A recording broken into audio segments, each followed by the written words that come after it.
Alors, messieurs, dames, bonsoir.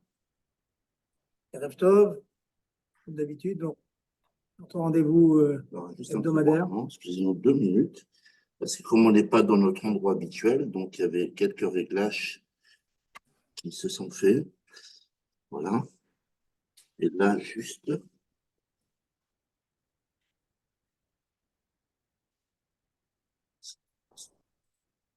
je suis même pas sur mon ordinateur.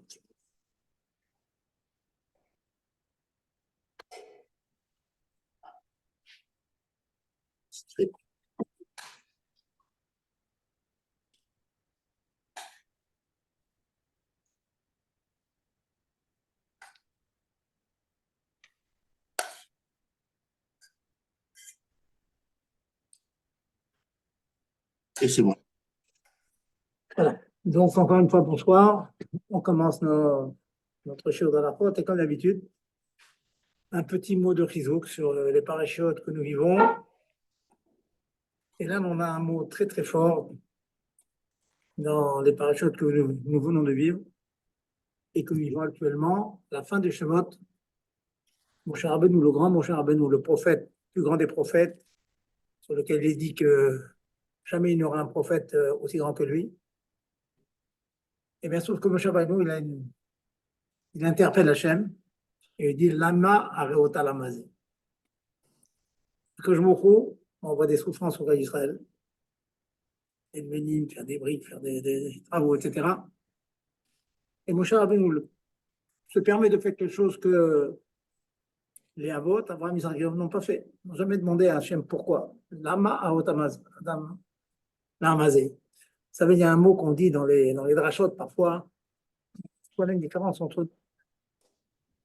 C'est que les nations disent quoi? Lama, Yom Goïm. Vous connaissez le pasouk. Les nations disent Lama, pourquoi? On dit quelque chose qui ne va pas, on dit bon, pourquoi on interpelle Hachem? La réponse du clan d'Israël, c'est quoi? Ashrei Aham Shekachalo. La réponse, est-ce que c'est comme ça? Extraordinaire. La mala, la supériorité, la force du clan d'Israël, c'est malgré le fait qu'il est tellement, tellement intelligent. Et ça, personne ne conteste. On est contesté surtout, mais ça non. Sur l'intelligence, la perspicacité, la finesse du clan d'Israël. Mais leur plus grande finesse, c'est cette force de dire Kacha. Certaines circonstances, c'est car on n'a pas discuté. Le bitoul. Eh bien, Moshe Rabbeinu, qui était le tachlit à bitoul, eh bien, se permet de dire à Hachem, Lama areot ramazé. Et en plus, cette phrase, Lama, pourquoi, elle est marquée dans la Torah. Or, les enseignements de Torah sont éternels, comme vous le savez tous. Hachem répond, une réponse à chaque chose. Chaval, au début de la parasha Vayera, précisément, Chaval, que les Avot, quand je demandais à Abraham Avinu de sacrifier son fils, il n'a pas demandé pourquoi, il a fait tout de suite. Mais Omer Ineni, il a dit tout de suite, voilà, je suis là, je suis prêt. Il n'a pas posé de question, il n'a pas dit pourquoi il a fait. Toi, tu te permets de dire pourquoi. Certes, ce n'est pas pour toi, c'est pour le cas d'Israël, mais tu dis pourquoi. En fait, sache que les souffrances du cas d'Israël, leur corollaire, leur conséquence, c'est que, alors que les autres, que il y a un certain niveau de dévoilement divin, Shaddai, un certain niveau. Toi, je vais me dévoiler maintenant à toi et au cas Israël avec le chef de Yud Kevavke. C'est des unanimes très profond. Maintenant, ça va être le vrai guilou, le vrai dévoilement. Et pour des raisons qui nous échappent à nous, que Dieu ne nous a pas dévoilées, pour arriver à ce niveau tellement, tellement haut de Gilou Yavaye va Era, la Havot, avec pas le chef de Havaïe, maintenant j'apparais avec le chef de Havaïe. On a une réponse. On attend une réponse. Tu demandes pourquoi je réponds. Par ces souffrances, eh bien, il se trouve que tu vas avoir un mérite extraordinaire, tu vas comprendre le projet divin extraordinaire. Question-réponse. Et le rabbi demande la question suivante, une question que l'on a tous, malgré notre bitou, malgré le fait que les tsarotes que l'on vit maintenant, que l'Israël vit, nous qui sommes investis dans Zara, on sait qu'il y a des raisons, ça, on est sûr qu'il y a des raisons, mais on ne les connaît pas. Nous, on ne les connaît pas. Le rabbi nous dit le mot suivant, si la question est rapportée dans la Torah, la ma areota lamazé, c'est qu'elle est Ishmakom, dans la Torah Temet, il n'y a pas un mot en trop dans la Torah, dans la vraie Torah, cette question, elle se pose. Pourquoi elle se pose? On a répondu, parce que vous allez mériter le Gilouï de Shamavaï, des choses extraordinaires. Je sais qu'il va arriver tel pépin dans ma vie, tel problème dans ma vie, et grâce à ça, j'ai gagné beaucoup, beaucoup de choses, j'ai réussi dans ma vie grâce à ces moments très difficiles. Ok, on a compris.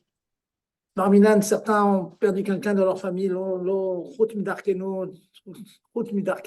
très bien que moi-même, j'ai été touché dans ma propre famille, mon petit-fils, bon, il est parti le 7 octobre. On est touché. Et on sait qu'il y a des raisons. Alors, le rabbin nous dit la chose suivante. Il dit pourquoi quand même la question, elle reste. Ça vraiment, je vous envoie dans des problèmes très très profonds philosophiques, de philosophie juive.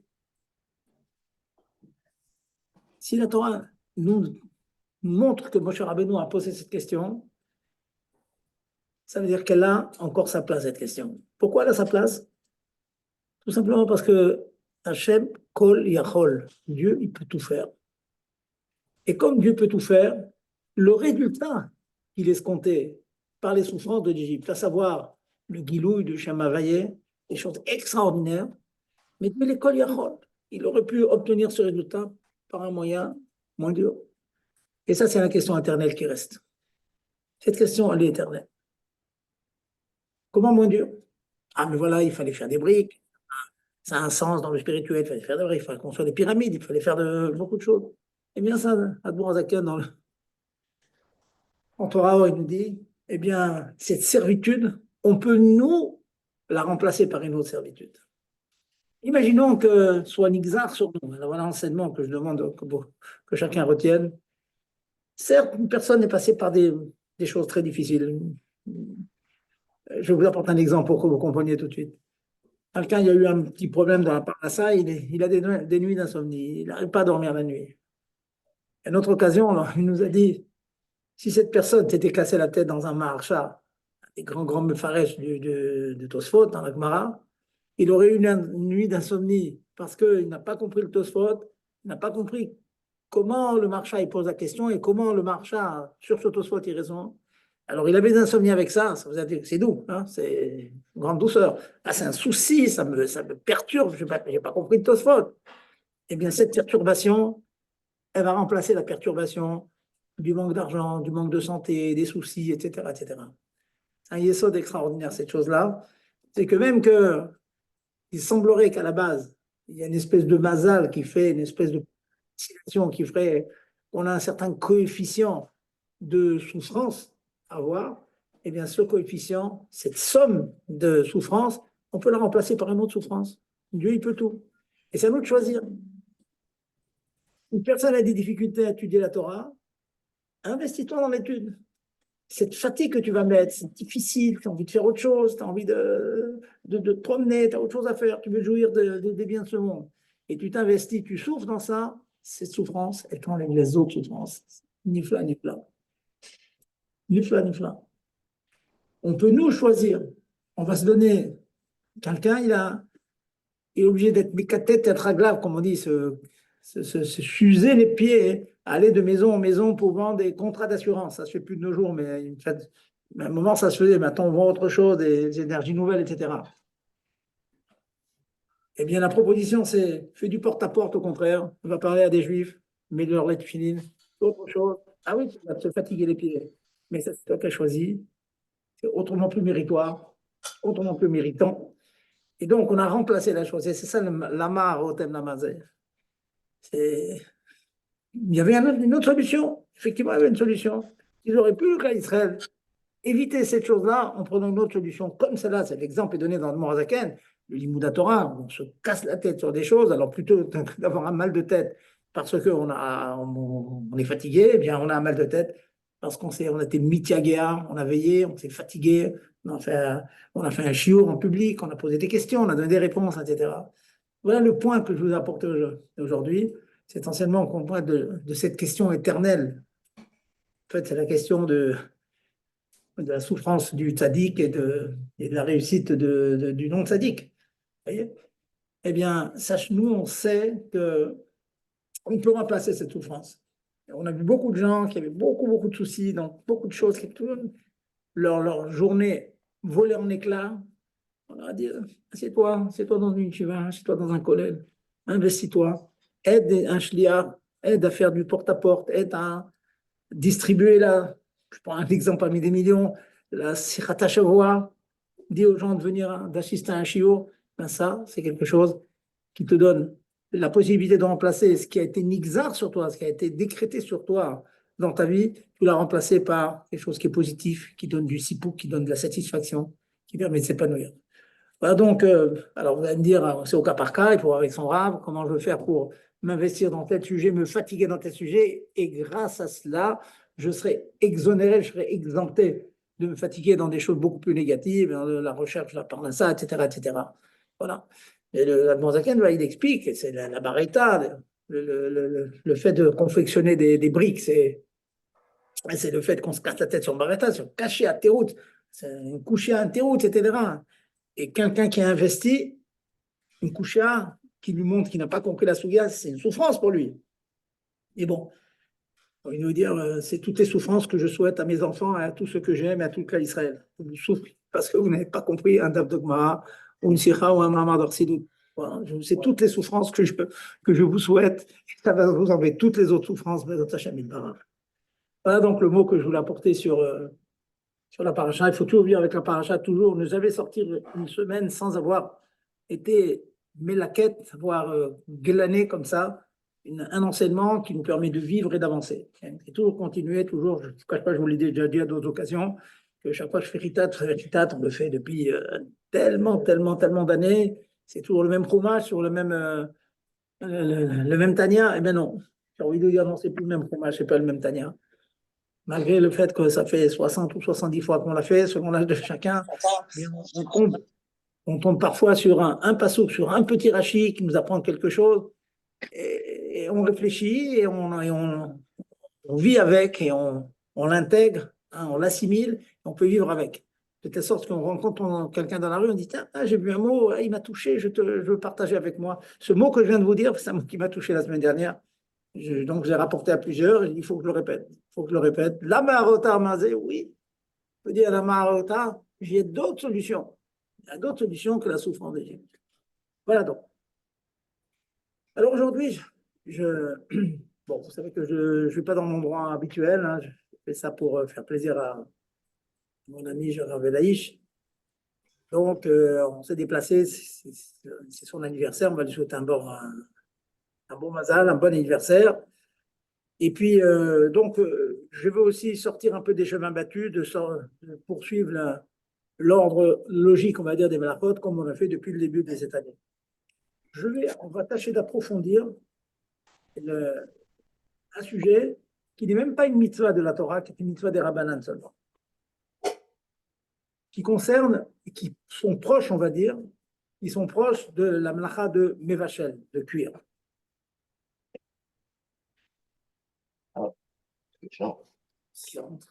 Voilà. Désolé pour tout le monde, mais c'est les inconvénients des petits actes.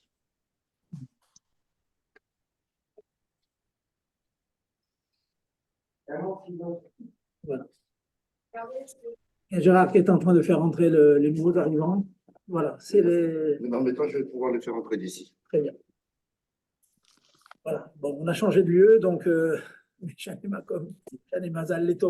donc il faut à chaque fois réadapter la chose. Alors, on va étudier des Issourim des Rabbanan, dont vous avez entendu parler, qui sont Sheia et Atmana. C'est une chose classique qu'on a entendu souvent, mais on va tâcher de prendre des points particuliers, des cas particuliers, et les approfondir, et regarder selon les mécorotes, selon les sources, comment est-ce que l'on peut trouver des fois des solutions à des problèmes complexes. Alors, le premier Issour des Rabbanan, je dis bien c'est Issour des Rabbanan, s'appelle Shehiya. Le deuxième Issour des Rabbanan que nous allons voir ce soir, il s'appelle Atmana. Shehiya égale Lishot, c'est laisser un mets, un repas, la tafina, culot, le nom que vous voulez, sur un feu, sur la plata. Un feu couvert, pas couvert, etc. Ça s'appelle l'ishhot. Connexion. Et vous allez voir que laisser son Ouais. feu à cuire sur un feu ou sur la plata ou là où vous voulez, c'est pas toujours permis. Pourtant, vous ne faites rien Shabbat. Vous êtes en train de mettre, prenez de la viande, des légumes, etc., mettez dans une casserole, mettez sur le feu avant Shabbat, mais rien fait. Les Chachamim, dans certains cas, ont interdit cette chose-là. Pourquoi? On va voir les raisons. Il y a autre chose, un autre issour, deuxième issour sur lequel on va s'attarder un petit peu ce soir, c'est l'issour qu'on appelle atmana, traduction enfouir. Qu'est-ce que c'est enfouir?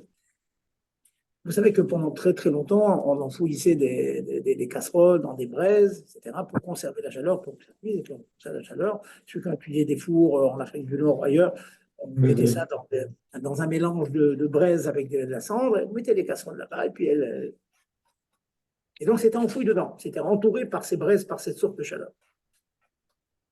L'application moderne de cette halakha, c'est beaucoup plus simple, c'est tout simplement prendre une marmite chaude et l'enfouir dans des couvertures, dans des duvets, dans des serviettes, etc. Dans certains cas, sachez que c'est pas de prendre une casserole chaude et de l'enfouir dans des serviettes, c'est interdit. Des fois c'est permis, des fois c'est interdit. C'est ce que nous allons étudier ce soir. Alors, je vais vous apporter deux cas. On va les mettre comme ça en exergue, on va les mettre en début de shiur, et on va voir si on peut résoudre ces cas-là. Voilà, deux cas très simples. Je rends visite à des amis, et en entrant chez eux, par hasard, mon regard se tourne vers la cuisine et j'observe qu'il y a une grosse marmite sur la plata, sur le feu, et sur cette marmite, il y a des couvertures qui entourent complètement la marmite. Premier cas.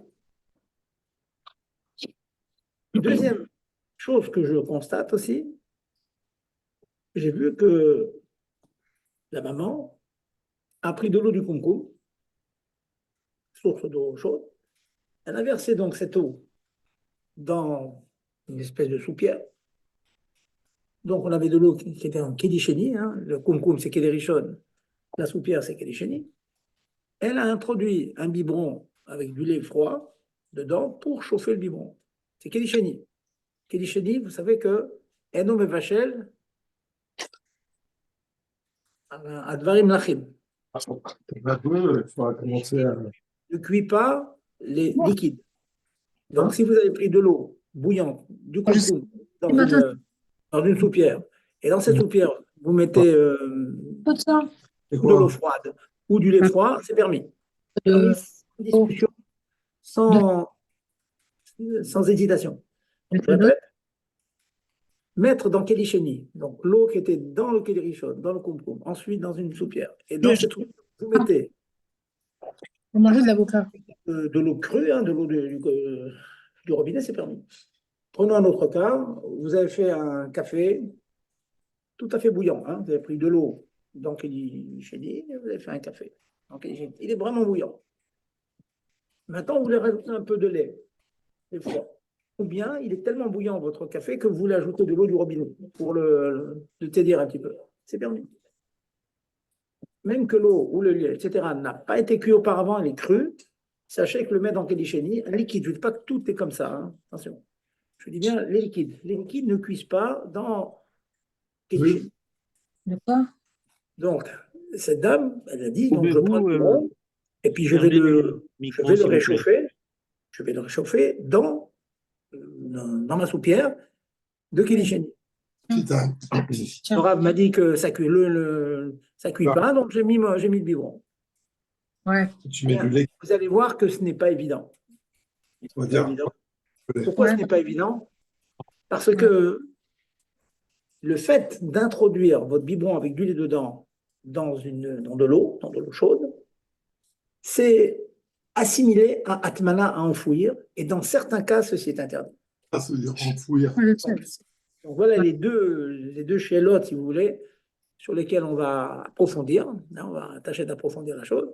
et voir si on peut permettre ces deux choses. Premièrement, couvrir la dafina, le repas de Shabbat avec des couvertures. Deuxièmement, réchauffer un liquide, comme du lait ou autre chose, dans Kélicheni, en introduisant, ou bien, on va dire, vous avez une boîte de conserve, et cette boîte de conserve, vous voudrez la réchauffer. Hein, imaginons, vous avez un poisson dedans, il est froid, il est très très très froid, vous sortez du frigo, vous voulez mettre la boîte de conserve dans Kélicheni, est-ce qu'on a le droit de le faire? Il va réchauffer dans le Kélicheni. Kélicheni ne cuit pas, mais est-ce qu'il y a un problème de Hatmana, le fait que la boîte de conserve, elle est plongée dans l'eau? Voilà les sujets tout simples. On va tâcher de traiter et vous allez voir que ce n'est pas évident. Ouais, bah ouais. Alors, d'abord, je vous donne donc une succession de halachot qui sont marqués bien sûr dans Agmara, dans le quatrième pérec de Maseret Shabbat. Le troisième, c'est Kira, c'est le fait de laisser un repas sur le feu. Et le quatrième, c'est Ametomnim, donc quoi est-ce qu'on a le droit d'enfouir? Il est interdit, Erev Shabbat, d'enfouir une casserole chaude dans un élément qui augmente la chaleur. Atmana, Asura, Bedavar, Amosifevel. Je m'emploie les mots techniques de la Gemara. Davar, Amosifevel, quelque chose qui augmente la chaleur de l'élément, et vous voulez enfouir, donc entourer l'élément. Et la Shabbat, c'est la Shabbat, interdit. Avant Shabbat. Avant Shabbat. On est avant Shabbat, je n'ai pas le droit de prendre une casserole qui est sur le feu et mettre une couverture. Pourquoi? Parce que certes, la couverture elle-même, elle n'est pas Mosifevel. Donc, il faut quelque chose de couverture s'il n'y a pas une source de feu, s'il n'y a pas une plaque en dessous, une plata en dessous, donc, bon, il n'y aura pas d'augmentation de chaleur.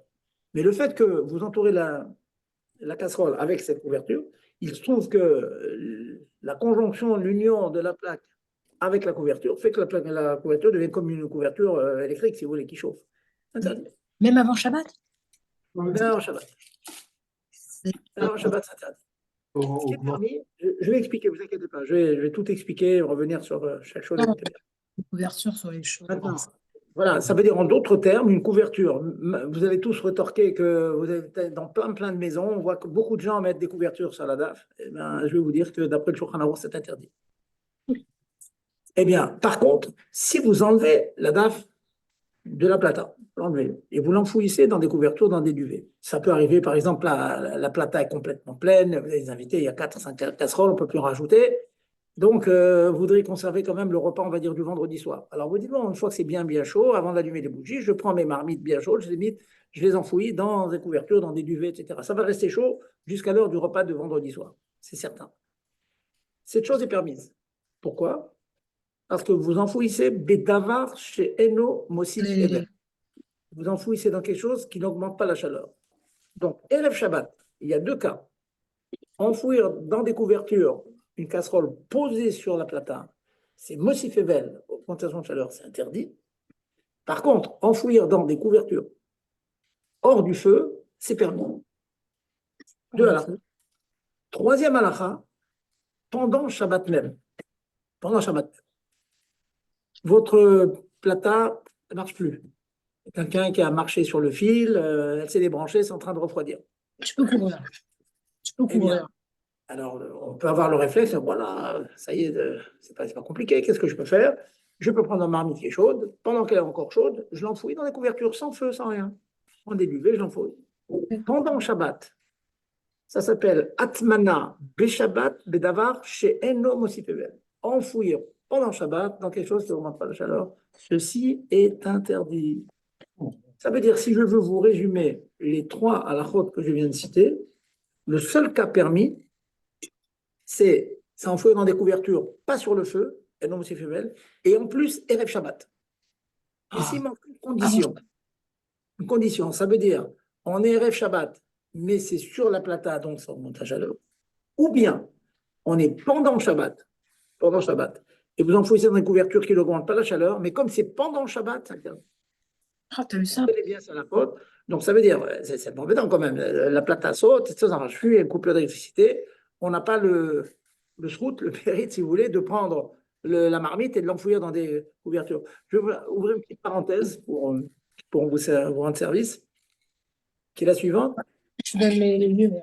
Enfouir dans un thermos, c'est pas interdit. Parce que le thermos, bien que la forme du thermos, un kéli dans un kéli, ça ressemble étrangement à un enfouissement quelque part. Mais non, les poskim traitent le problème du thermos, ils disent que finalement, c'est finalement deux kélim collés l'un à l'autre, à l'intérieur de l'autre. Donc finalement, c'est un kéli, c'est un ustensile, c'est pas enfouir dans des couvertures. Ça veut dire que donc c'est intéressant, retenez cette halakha, que si un jour votre plata elle saute, vous pouvez vider la nourriture chaude dans des thermos et conserver la chaleur. Ça, c'est permis. Par contre, de conserver la chaleur dans des couvertures, c'est interdit. Voilà, je veux que ce soit bien, bien clair ces trois halakhot d'introduction du shiur. Une quatrième halakha, c'est vrai qu'il y a une succession de halakhot, mais qu'il faut bien maîtriser pour s'en sortir et résoudre ce dont j'ai parlé au début. Quatrième halakha, c'est enfouir un aliment froid pour le réchauffer un petit peu, mais dans une couverture ou dans un élément qui n'augmente pas la chaleur. Vous sortez, on va dire, une challah gelée du congélateur. Pendant Shabbat, vous pouvez l'entourer dans des couvertures, sachant qu'en l'entourant dans les couvertures, elle va décongeler beaucoup plus vite, elle va réchauffer beaucoup plus vite. Mais je dis bien, hors d'une source de chaleur. Vraiment dans Davar, Sheno, Mosifevel. Quelque chose donc qui ne fait que conserver la température, mais qui n'augmente pas la température. Donc, la quatrième halakha, il est permis d'enfouir quelque chose de froid pour être mémaet à Kriout. Même que finalement, on peut imaginer que si vous mettez 3-4 couvertures sur un aliment froid, il va un tout petit peu se réchauffer. C'est pas grave, c'est permis. Vraiment permis. Voilà donc les 4 halakhot qu'il faut connaître pour commencer à entamer donc le shiur. Maintenant, on va revenir sur la première halakha. Je vous ai dit que si vous allez dans une maison et vous avez la daf, et avec une couverture sur la daf, et la daf est sur la plata ou sur un feu, sur couvert, il dit que c'est interdit. Deuxième point que je voudrais traiter avec vous, ok, c'est interdit. Non, je t'ai donné une nouvelle fourchette et un nouveau couteau, là. Alors, maintenant, je dis que c'est interdit, mais est-ce que je pourrais, quand même, je suis invité chez des gens qui ont mis les couvertures sur leur daf. Donc, elle est bien chaude, bien mielleuse, hein, comme certains disent, hein, grâce aux couvertures qu'on a mises dessus, elle a un goût spécial. Est-ce que je peux quand même consommer cette dafina, sachant que si on a transgressé ces interdits dont je suis en train de parler maintenant, laisser sur le feu quand c'est interdit, ou bien recourir à des couvertures, ou bien faire atmana de manière générale, atmana c'est-à-dire enfouir, bien que ce soit seulement un interdit midera banane, hein, Issour Torah, Chachamim sont allés très loin, ce sont des Issourim sur lesquels Chachamim ont interdit, Apilou Bediavad, même a posteriori, que ça a déjà été fait, on n'a pas le droit d'en profiter. On n'a pas le droit d'en profiter. Pourquoi? Tout simplement parce que le ergesh, le sentiment qu'ont les gens, c'est que finalement, qu'est-ce que j'ai fait? J'ai mis une couverture Erev Shabbat, c'est encore Shabbat, je ne suis pas Mechalel Shabbat, mais une couverture pour conserver la chaleur. Quand on fait une faute pendant Shabbat, on ressent plus que c'est interdit, mais Erev Shabbat, on ne sent pas que c'est interdit. Donc, on a tendance à être négligent. Donc, ils ont bloqué, ils ont dit, on n'a pas le droit d'en profiter. Contrairement, je me permets d'ailleurs de vous rappeler comme ça une succession de halachot très, très importante, contrairement à un autre interdit des Rabbanan, quelconque, on va en prendre quelques-uns, que si Bediavad, après on l'a transgressé par inadvertance, on peut en profiter. Je vous donne un exemple tout simple. Et grâce, d'ailleurs. Mais imaginons que, bon, ceux qui sont en Eretz Israël, en général, il y a des héroïnes, on porte dans la rue. En France, on ne va pas dans la rue.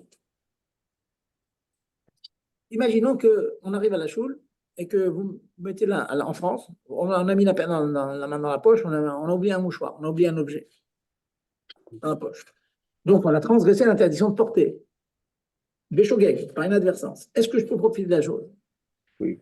La réponse, c'est oui, parce que. Pourquoi? Parce que dans l'immense majorité des endroits que l'on fréquente, dans lesquels on vit en France, à part sur les Champs-Élysées ou bien en Amérique, à Manhattan, ça dépend du nombre de personnes, 600 000 personnes, ça dépend de beaucoup de paramètres.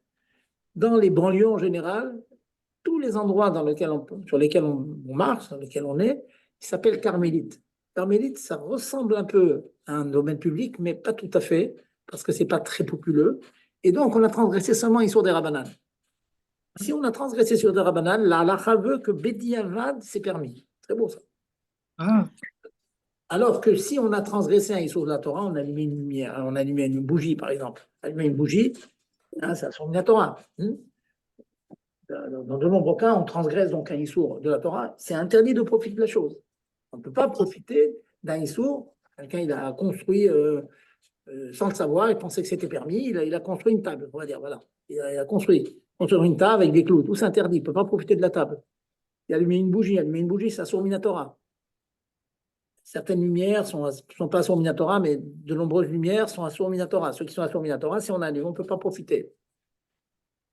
Mais si on a fait un Issour de Rabbanan, comme je viens de vous dire, Bidi Avad, c'est permis. C'est intéressant. Donc, un jour, il est arrivé à la chaude, il m'a dit voilà, j'ai oublié un tas de bonbons dans la poche, est-ce que je peux les donner aux enfants? Bon. Il n'a pas fait exprès, il a transgressé un Issour des Rabbanan, Béchogek, c'est permis. Pourquoi je vous rappelle tout ça? Pour vous dire que ceci, c'est dans la majorité des Issourim des Rabbanan. Et le Issour de Atmana que l'on traite ce soir, c'est un Issour Chamour. Encore une fois, parce qu'on ne sent pas la gravité de la chose dans la mesure où c'est un acte que l'on fait avant Shabbat. Avant Shabbat, on est Mechalel Shabbat avant Shabbat. Les gens ne sont pas marguis, ne sentent pas la gravité de la chose. Donc, Chachamim ont été davantage sévères. Ils ont été plus marmir. Donc, on ne peut pas profiter. On a fait une atmana. Ça veut dire, si je suis invité chez un ami et je vois que il a couvert tout ça, sa taffinage avec une couverture, en théorie, je n'ai pas le droit de profiter. voilà. Alors, là, on va élargir donc le débat. Et je vais vous dire que Bediavad, Yesh Makom Leakel, et je m'explique. Qu'est-ce que ça veut dire? Bediavad, a posteriori, si quelqu'un il l'a fait, bien sûr, par inadvertance, il pensait que c'était permis, etc. A posteriori, on peut manger cette dafina. Pourquoi? Je suis en train de vous dire que non. Quand on a fait une atmana, on a enfoui de manière interdite, clairement, d'après tout le monde, non, on n'a pas le droit de profiter. Mais en l'occurrence, si on a mis des couvertures sur une marmite qui était sur la plata, Yeshmakom lehakel, on peut trouver une coula que j'explique tout de suite. Écoutez bien. Cette coula dont je parle, sachez bien que le Mechaber, le Beth Yosef, il ne la tient pas. Il n'est pas possède comme cette coula. Seulement, on va voir que Bediavad, si on l'a fait, si les gens l'ont fait par inadvertance, Bediavad, ça veut dire profiter du Issour qui a été fait, c'est plus Mekil, on pourra le faire. Je m'explique. Alors, pourquoi certains permettent? C'est marqué dans la Gemara que si on a fait Atmana, c'est interdit, c'est interdit. Ne discute pas. Et Interdit, et je n'ai pas le droit d'en profiter. Alors, comment on peut permettre en l'occurrence? Alors, écoutez bien. Voir comment ils ont. Comment on peut permettre en l'occurrence? C'est que certains poskim, dans les Rishonim, qui s'appelle Rashban, Rashban, il dit la chose suivante, que pour Atmana, nous avons les mêmes éthérimes que pour Shehia. Ce que j'ai dit, c'est un peu savant, mais je pense que vous êtes un peu au courant. Dans les années passées, j'ai eu l'occasion d'expliquer ces choses-là. Dans l'interdiction de laisser un mets sur le feu, Erev Shabbat, je ne parle pas de Hatmana, je ne parle pas de couverture. Je ne vais pas prendre un repas, la finale, vous laissez sur le feu. Est-ce qu'on a le droit de laisser quelque chose sur le feu? La réponse est que normalement, c'est interdit de laisser sur le feu. Pourquoi? Le mot, c'est Shema Yechate Begechalim, de peur qu'on soit amené à attiser des braises, et de nos jours, ça veut dire de peur qu'on soit amené à monter le feu. Par contre, si le mets en question vous mettez sur le feu, il est déjà cuit à moitié. Et en cas de besoin, s'il est cuit seulement au tiers, on va dire la moitié pour fixer, on peut laisser sur le feu. Pourquoi? Parce que dans la mesure où il est déjà cuit à moitié, il est déjà mangeable, on dirait. Bon, peut-être pas très facilement, mais il est mangeable. Et un mot qui est répété dans la Gemara, s'appelle, il est arrivé au niveau de Ma'achal ben Drosai. C'est un brigand qui mangeait à moitié cru ou à moitié cuit. Et donc, puisque lui mangeait, donc ça veut dire que c'est mangeable par la majorité des gens, et donc, très certainement, ne sera pas amené à oublier et à attiser les braises. Donc, je suis en train de vous dire une grande halakha maintenant. Si un jour, vous n'avez pas de plata, vous n'avez pas de feu couvert, vous avez une gazinière, vous allumez, vous mettez tout dedans, la viande, les légumes, etc. Si vous pouvez affirmer qu'à l'entrée de Shabbat, le mets en question est cuit à moitié, par exemple, vous savez, vous demandez les femmes sont au courant, ce plat, il faut 1 heure de cuisson. Ben, s'il a cuit une demi-heure, vous pouvez le laisser sur le feu, même non couvert. Parce que le rachage, la crainte que soit amené à attiser est très faible. Ce éther-là, cette permission-là, ce rajban, cette chita que je suis en train de citer, pense qu'on peut l'appliquer aussi à l'interdiction de Hatmana. Ça veut dire, d'après ce rajban, le fait de recouvrir le plat, la daf, avec des couvertures, si la daf est déjà cuite au moins à moitié à l'entrée de Shabbat, ce qui est dans les faits le plus fréquent, hein, c'est très bien que, en général, les mamans, elles font cuire et c'est rare. C'est vrai qu'on trouve de nos jours, avec les nouveaux ustensiles, les croque-potes et tout, des cas où on met tout cru juste avant l'entrée de Shabbat. Certes, ça existe, mais je pense que la grande majorité des cas, eh bien non. En général, la daf elle est cuite, ou au moins bien, bien entamée dans la cuisson. Donc, pense au rajba que dans la mesure où la marmite en question, elle est cuite à moitié, le chachash, la crainte qu'on soit amené à attiser des braises est très faible, et donc c'est permis. On ne tient pas cette chita-là. Shulchan Aruch n'est pas posé comme ça. Shulchan Aruch posait que même si la daf elle est cuite entièrement, il est interdit de mettre des couvertures. Que ce soit clair. Et encore une fois, vous allez me dire, moi, je suis de Meknes ou de Tanger ou je ne sais d'où, ou de là ou là, chez nous, nos parents faisaient. Certes, vos parents se sont appuyés sur le Rajbam et d'autres poskim qui permettent, mais il faut savoir que c'est contre le Shulchan Aruch. Le Shulchan Aruch ne permet pas ça. Bon, le Beit Yosef ne permet pas. Mais ce que je suis en train d'ajouter, c'est que malgré le fait que le Shulchan Aruch ne permet pas de faire Atmana quand c'est cuit au moins à moitié, malgré tout, Bidi Avad, à posteriori, si quelqu'un l'a fait, on peut en profiter. C'est intéressant. Ça veut dire qu'il arrive parfois qu'on est mahmir, pas comme une certaine chita qui est Mekila, un grand avis qui permet, nous, on ne permet pas comme lui. Ça veut dire jamais on va se permettre de mettre une dafina avec la couverture par-dessus. Par contre, si quelqu'un l'a fait, Bidi Avad, on peut en profiter. Bon. Donc, je conclus ce point-là, c'est un point important. Je ne vous cache pas qu'on a eu un massé comme ça dans notre show il y a quelques semaines. Les gens avaient préparé une boîte d'affinage, etc., d'être préparé dans la cuisine. Et le Shabbat matin, je me présente à la cuisine et je vois que la dafina était recouverte avec des couvertures. Ah, il m'a dit, chez nous, ça a toujours été comme ça. Certes, j'ai pris les couvertures, je les ai enlevées. Certes, certains permettent, mais Shulchan Aruch, Admor Azaken, ne permet pas. Le Beit Yosef ne permet pas, le Rama ne permet pas. Donc, c'est clair que les khatrila, on enlève la couverture. Deuxième point maintenant, ok, très bien, merci, vous avez enlevé la couverture. Mais qu'est-ce qu'on va faire avec cette daf maintenant? On la jette, on la mange le samedi soir. Ou est-ce qu'on la mange tout de suite? Bon, là, la réponse est positive, à savoir que Bediavat, si ça a été fait, contrairement à certaines halachot que j'ai citées tout à l'heure, si une personne allume une bougie, on ne peut pas s'éclairer à la bougie. Si on a fait une autre histoire de la Torah, il a construit quelque chose, on n'a pas le droit d'en profiter pendant Shabbat. Sans vouloir, il a écrit quelque chose, il n'a pas le droit de lire ce qu'il a écrit, ainsi de suite. Si on a fait un histoire Torah, hein, c'est marqué clairement dans le Shulchan Aruch que les Rachayim ont bloqué. Tu as fait un histoire de la Torah, tu ne peux pas en profiter de ce histoire pendant Shabbat. Mais là, en l'occurrence, étant donné que finalement il y a une discussion dans les Rishonim, si cette chose est interdite. Donc le psak halacha, c'est que c'est interdit, a priori c'est interdit, mais a posteriori que ça a été fait par inadvertance, je dis bien par inadvertance, par quelqu'un qui n'était pas au courant, ou bien une personne qui a entendu qu'il y a un problème, mais que son rab, dit moi, mon rab m'a toujours dit c'est permis, il s'appuie sur cette chita-là, Ça s'appelle Omer Moutar. Quelqu'un qui pense que c'est permis, bien sûr, qui pense, quelqu'un qui comprend un peu, qui a demandé à son rab, bien sûr, mais il pense que c'est permis. Même s'il se trompe, on dit Omer Moutar, Shogego. Il a un statut de Shogeg, de pari d'inadvertance. Ce n'est pas Bémézit Shalom. Donc, on peut s'appuyer, ça c'est intéressant, on peut s'appuyer sur ces Mekilim, Bediavad. Donc, je conclus, je finis avec ce premier point, hein, que ce soit clair pour tout le monde. Et encore une fois, vous allez me dire, oui, mais j'ai entendu, j'ai un ami qui fait ça régulièrement, il a demandé à son rab, c'est permis, okay. Il a le droit de être sommaire sur qui on veut. Moi, je vous donne les psakim du Shulchan Aruch, Bet Yosef, Rama, Admor Azaken et Mishnah Berurah.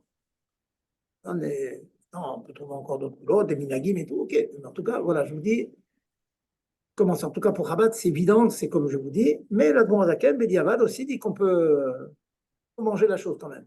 Quand même, ça, c'est bien pratique. Bon, donc, première halakha, donc résolue, avec une différence entre l'Echatrila et Bediavad. Avant de continuer le deuxième point, peut-être il y a des questions. On va passer maintenant à la deuxième partie, à savoir poser un biberon froid hein, dans un kédichéni pour le réchauffer. Est-ce que c'est possible de permettre ça ou pas? Allez-y. Est-ce qu'il y a des questions?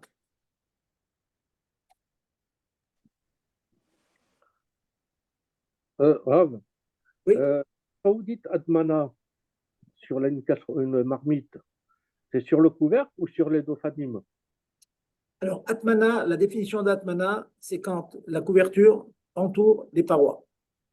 La vraie Atmana classique, c'est que vous mettez une couverture aussi bien sur le couvercle que sur les parois. Mais essentiellement, c'est sur les parois. Et si on met sur le couvercle, c'est bon en principe. Oui, effectivement. Alors, on fait la remarque suivante, que si on met des couvertures pour conserver la chaleur, mais que les couvertures ne retombent pas sur les parois, elles ne font que épaissir le couvercle en quelque sorte, c'est permis.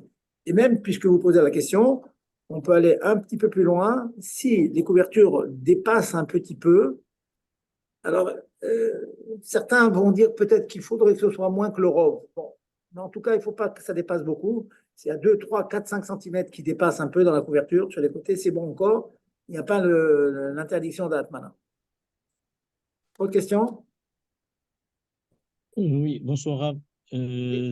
Si la personne a fait Atmana, donc il a mis des couvertures, tout en sachant que c'était interdit, est-ce que c'est permis est-ce que c'est permis pour quelqu'un, pour les autres et par rapport à lui aussi? Alors, je vous réponds. S'il le fait, comme j'ai dit tout à l'heure, Omer Moutar, ça veut dire lui, il sait que c'est interdit, si je veux. Et lui, il est sommaire sur son rab. Il dit, oh, mon rab, il a fait la Souga aussi, il a étudié profondément, et c'est peut-être marqué comme ça, de quelque part, lui, il a étudié la Souga, il pense que c'est permis. Dans ce cas-là, on peut manger. Mais si une personne n'est pas au courant de rien, il assiste à ce shiur, la première fois, il écoute le shiur, et il apprend que c'est assourd. Et que quand même, il désobéit, il sait qu'il fait un issour, ça, on n'a pas le droit de profiter. C'est pas qu'il dit que c'est permis. Il sait que c'est assourd et il le fait quand même. Dans ce cas-là, on n'a pas le droit de manger, ni lui, ni les autres. D'accord. Voilà. Autre question?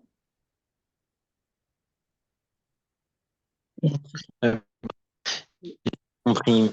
Pourquoi est-ce que, puisque Atmana c'est une institution des Chachamim, pourquoi est-ce qu'il faut passer par un Rashba pour pouvoir autoriser si ça a été fait par inadvertance? Alors, pourquoi? Parce que comme j'ai expliqué au début, contrairement aux autres Issourim des Rabbanan, comme porter dans Carmélite, je vous ai apporté le cas de porter dans Carmélite, Bediavad, c'est Moutar. Mais je vous ai dit que dans Atmana, c'est une exception. Atmana, il y a toutes ces halachot-là, étant donné que ce sont des Issourim qui sont vrais depuis Erev Shabbat, que les gens ne sentent pas que c'est assourd, Harami, ils l'ont bloqué, ils ont été davantage sévères.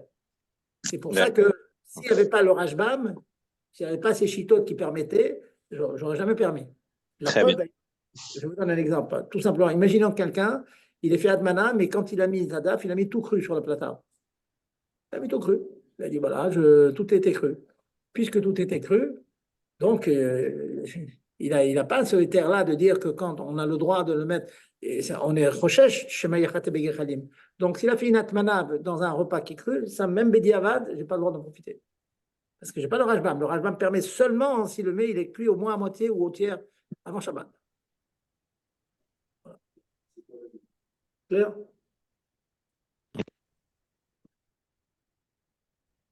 Allez-y, autre question? Là, vous avez parlé de Atmana. Qu'est-ce qu'il en est de chez IA? Je n'ai pas très bien saisi de quoi J'ai il pas encore, j'ai pas Ah, encore d'accord. Non, j'ai pas développé. Je vais en parler. Ah, d'accord, d'accord. Ok. Rester dans Atmana, parce que tout en restant dans Atmana, j'ai la fameuse halakha de réchauffer le biberon dans Kélicheni. Ça, très, très chachouv, et très souvent, on voudrait bien chauffer des choses comme ça. Donc, je vais donner les terribles là-dessus. D'accord. Mhm. Alors, et après, on va passer sur Shia. Autre question sur Atmana? C'est bon? Bon. Ok, alors donc, je vais passer maintenant à la deuxième halakha que je voulais traiter ce soir donc, avec vous. Hein, très, très concret, hein, c'est pas shoot, c'est très concret. Une boîte de conserve, des choses qui sont crues, qui sont cuites, pardon. Donc, il n'y a aucun problème de bichoule. Il n'y a aucun problème de bichoule. Boîte de conserve avec des légumes cuits. Voilà, c'est marqué dessus. Dedans, il y a des légumes cuits. Des poivrons cuits. Voilà, poivrons cuits dans une boîte. Je vais prendre la boîte et la mettre dans le kélichedi. Elle va réchauffer. Je voudrais manger cette salade chaude. Est-ce que j'ai le droit? Alors, d'abord, la base de départ de cette là que je demande maintenant, à savoir donc prendre un biberon et le mettre dans un kélicheni pour le réchauffer, la base, elle est la suivante. C'est que lorsque vous mettez un aliment dans une source de chaleur, le premier point à déterminer, est-ce qu'il y a une interdiction de cuire ou pas? Ça, c'est la première chose. S'il y a interdiction de cuire, la question ne commence pas. C'est l'omatril. Par exemple, tout simplement, si vous mettez de l'eau dans un kéli rishon, ça va cuire. Pas question de mettre de l'eau dans le kéli rishon. Dans kéli sheni, oui, on peut mettre. Ah, vous avez fait vite, hein, parce qu'on va faire. Moi, je fais. C'est bon? C'est bon. Ah, vous attendez que je finisse à continuer. Voilà, pas de problème. Je continue là, pas. Oui, attends. Après, il y a quelqu'un qui est là parce que le problème, c'est que je suis déconnecté. Ils sont tous connectés? Tout le monde est connecté là. Oui. Ouais, c'est bon. Tout le monde est connecté. Merci que chacun coupe son micro, ce sera mieux. Voilà. C'est bon? Continue. Voilà. Donc, je disais, mettre dans Kéli Rishon, c'est évident que c'est interdit. Dans Kéli Sheni, il y a des choses qui sont permises et des choses qui sont interdites. Hein? En tout cas, l'Agma nous dit que Kéli Sheni est l'homme vachel, et au moins, au minimum, c'est vrai pour les liquides. Pour beaucoup d'autres choses, il y a ce qu'on appelle les calés à bichoul, des choses qui cuisent facilement, on les marmire. Bon, ce n'est pas l'objet du shiur ce soir. En tout cas, la base, c'est qu'un liquide cru, j'ai bien cru, vous mettez dans le kélicheni bouillant, il ne cuit pas, c'est moutarde. Permis. Donc, si j'ai de l'eau chaude, que dans kélicheni, j'ai pris du koum-koum, j'ai mis dans une soupière, rajouter du lait, il n'y a aucun problème. Il va être bouillant, le lait, c'est permis.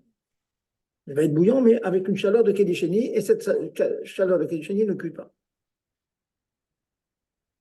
La question, c'est que je ne voudrais pas diluer mon lait dans de l'eau. Je voudrais chauffer le lait. Donc, je le conserve dans le biberon, je le mets dans cette eau de kélicheni. Ça, c'est la question qu'on va traiter maintenant.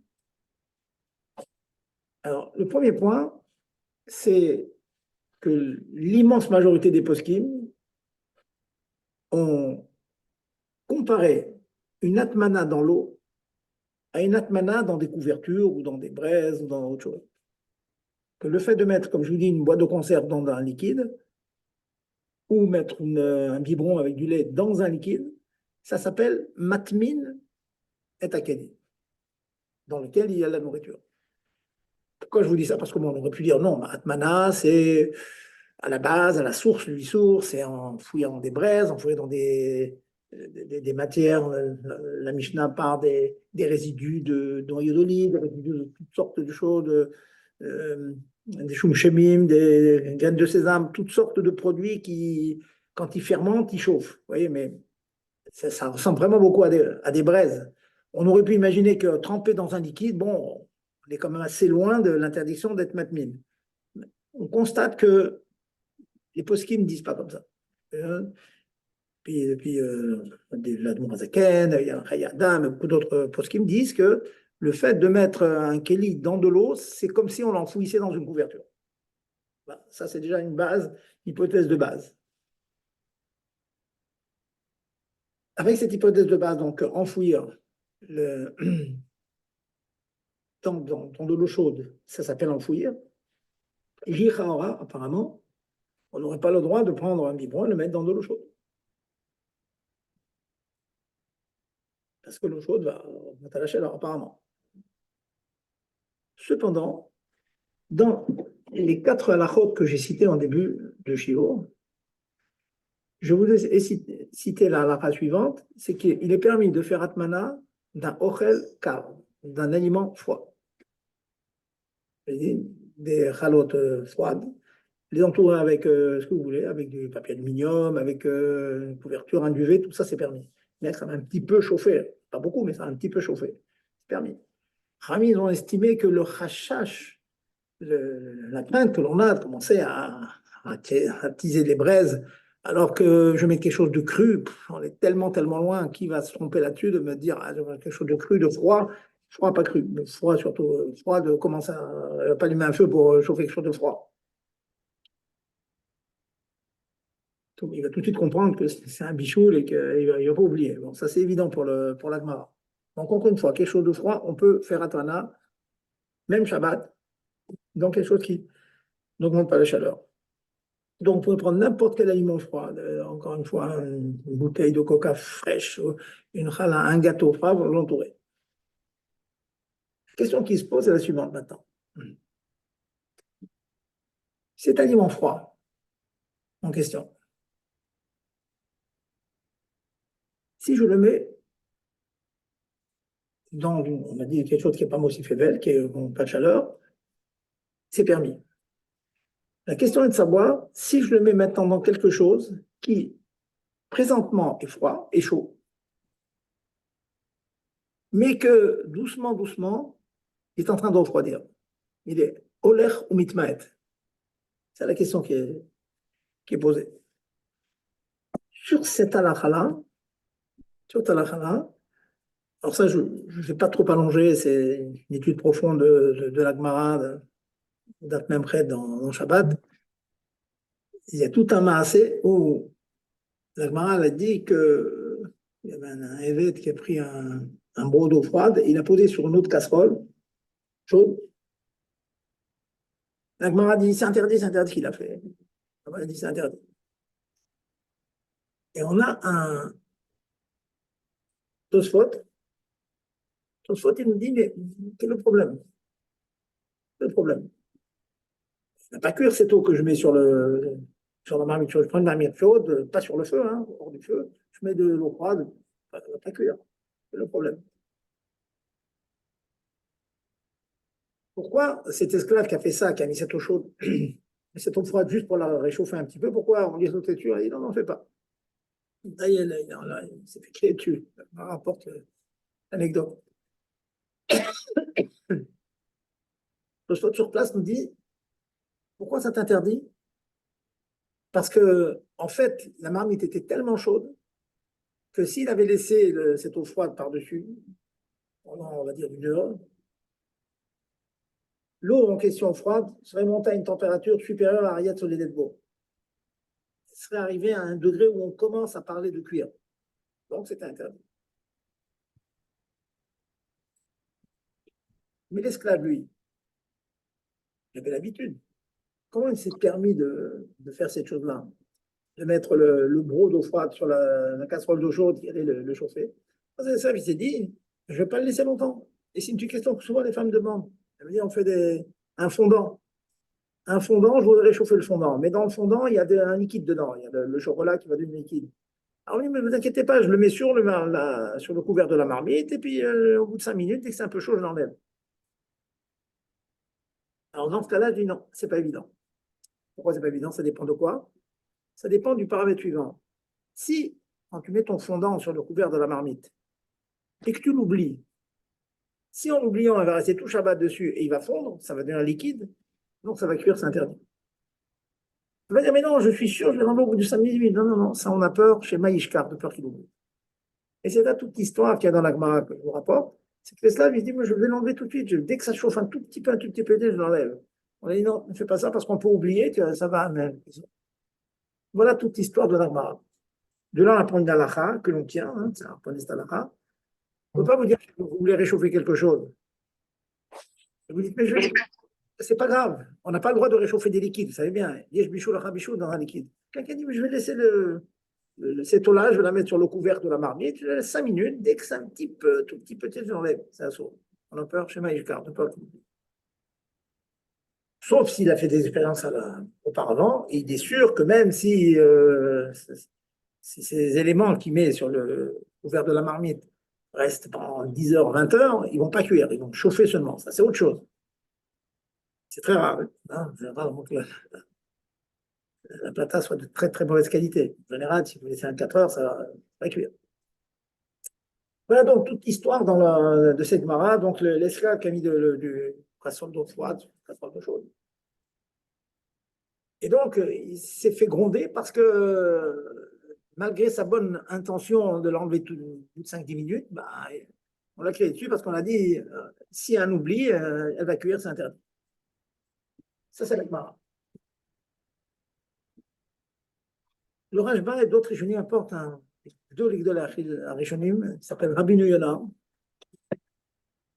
Il dit que c'est pas du tout ça le sujet de la discussion entre le Eved qui avait mis de l'eau froide sur de l'eau chaude, etc. C'est pas ça du tout, parce que cette anecdote, elle est collée dans le Pérec de Mamet Omnim, qui ne parle que de Atmana. Et là, le fait de mettre de l'eau froide sur de l'eau chaude, c'est un problème de bichou, de cuir, pas du tout de Atmana.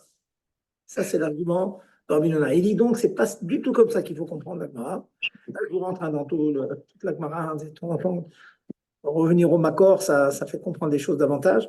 Il dit donc, de quoi ça parlait là-bas? C'est bien le point. Il dit, ça parle que la marmite en question chaude, elle était enfouie dans des couvertures. Depuis Erev Shabbat. On a dit tout à l'heure, si on l'enfouit dans des couvertures Erev Shabbat et pas sur le feu, rappelez-vous, donc il y avait 2 conditions positives. Premièrement, ça a été fait Erev Shabbat. Deuxièmement, dans une couverture, mais pas sur la plata, pas sur un feu, donc c'est pas Mosif Evet, c'est permis. Hein, il a pris un plat chaud de la plata avant l'allumage des bougies, il l'a mis dans un duvet. Voilà le cas. Et là, l'esclave est venu, le Eved est venu, il a mis de l'eau froide dedans, sous les couvertures. C'était ça le point. Ben, lui, il pensait que c'était permis. Pourquoi c'était permis pour lui? Parce qu'il dit, qu'est-ce que je suis en train d'enfouir maintenant? Je suis en train d'enfouir de l'eau froide. Et enfouir de l'eau froide dans une couverture qui entoure une marmite chaude, c'est pas Mosif Evet, c'est comme si j'enfouissais quelque chose de froid dans une couverture. Ah, vous allez bien, non. Dans la couverture, il y avait une marmite chaude. Certes, il y a une marmite chaude, mais qui n'est pas sur le feu. Ça veut dire, on va lui donner un laps de temps d'1 heure, 2 heures. Au bout d'1 heure, 2 heures, c'est fini. 2 heures, c'est fini, ça va refroidir. Donc, c'est imaginer le Eved, et puis il y avait un Rabbi Zera aussi qui confirmait un petit peu, il a demandé pourquoi pas, il a dit pourquoi ça ne sera pas permis. Et bien tout simplement, la raison c'était qu'il pensait que, de même que je pouvais mettre de l'eau froide dans une couverture, toute seule, je pouvais mettre aussi de l'eau froide sur une marmite chaude entourée avec une couverture. Pourquoi? Parce que cette marmite chaude est en train de refroidir. En train de refroidir égale froid, et donc c'était permis. Mais en réalité, c'était interdit. Et de là, touche-vous. Bon, il y a Gérard qui me dit qu'il faut. Non, parce qu'il y a un autre cours qui va commencer. Notre cours. Ah, ici, d'accord. Bon, ok, je conclue. Donc, d'après ce pshat que je suis en train de donner, d'après Tosfot, tout ce qu'on est en train de dire, non, c'est parfaitement permis. Et d'après le Rabbi Yonah, prendre quelque chose qui est froid et le mettre dans un élément qui est actuellement chaud et qui est en train de refroidir, c'est interdit. Cela veut dire que d'après Rabbi Yonah, prendre le biberon et l'enfouir dans de l'eau de Kedisheni, ça ne va pas cuire, mais oui, il y a un problème de Hatmana. Et donc, ça répond à la question du début. D'après ce Rabbi Yonah, je conclus je pense que je reviendrai quelques minutes la semaine prochaine sur cela. Je conclus donc, le biberon, le réchauffer dans Kélichéni, il ne sera pas cuit parce que Kélichéni ne cuit pas, mais il y a eu un problème de Atmana. Pourquoi? Bien que le biberon il est froid, et on a dit enfouir du froid dans une couverture c'est permis, mais là je l'enfouis dans quoi? Je l'enfouis dans de l'eau qui certes est en train de refroidir, mais présentement elle est chaude, donc elle va ajouter du rhum, donc ça c'est interdit. Après une nota. Alors on dit bon, dans une nota, on est dans les Rishonim, alors qu'est-ce que dit le Shulchan Aruch de ça? Bon, c'est pas très clair dans le Shulchan Aruch. Il y a plusieurs psatim dans le Shulchan Aruch. Je vais quand même vous donner le psak définitif de Admor Hazaken. Admor Hazaken, une fois il dit oui, une fois il dit non. Il a été Chazarbo, le Mishavora, il dit que c'est interdit. La maskana, la conclusion, c'est que si tout le biberon est enfoui dans Kéligénie, on ne peut pas chauffer le lait comme ça. Donc la solution, c'est de faire en sorte qu'il y a une bonne partie de votre biberon qui émerge de l'eau de Kéligénie et ainsi vous pouvez chauffer le lait. Je conclue en deux mots, hein, beaucoup ne va pas dire encore.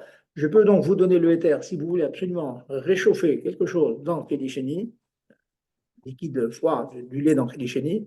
Tâchez de faire en sorte que vous ayez une bonne partie de votre biberon qui est à l'extérieur de l'eau de Kélichénie.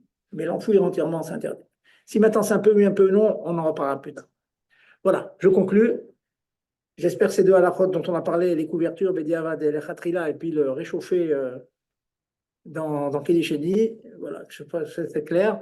Je reviendrai avec les conclusions à la claire la semaine prochaine, Bediavad et Khatrila. Et voilà, donc c'est vrai que c'est un chiour recherché avec les ta'amim, mais il faut savoir que chaque petite halakha qu'on entend parfois, c'est quelque chose qui demande un très très gros travail, un grand youl et des styrotes, des contradictions qu'on essaye de résoudre pour arriver à des choses claires, pour faire le Ratzon Hashem, pour faire la volonté divine comme il faut beaucoup se fatiguer. Et pour rejoindre ce que j'ai dit en début de Shiur, ce que je vous souhaite, c'est d'avoir beaucoup d'insomnie avec ce qu'on vient de dire, et je garantis que ça va vous faire oublier toutes les insomnies négatives qu'on peut avoir. Et rêve top. Ouais. Merci, bonsoir. Bonsoir.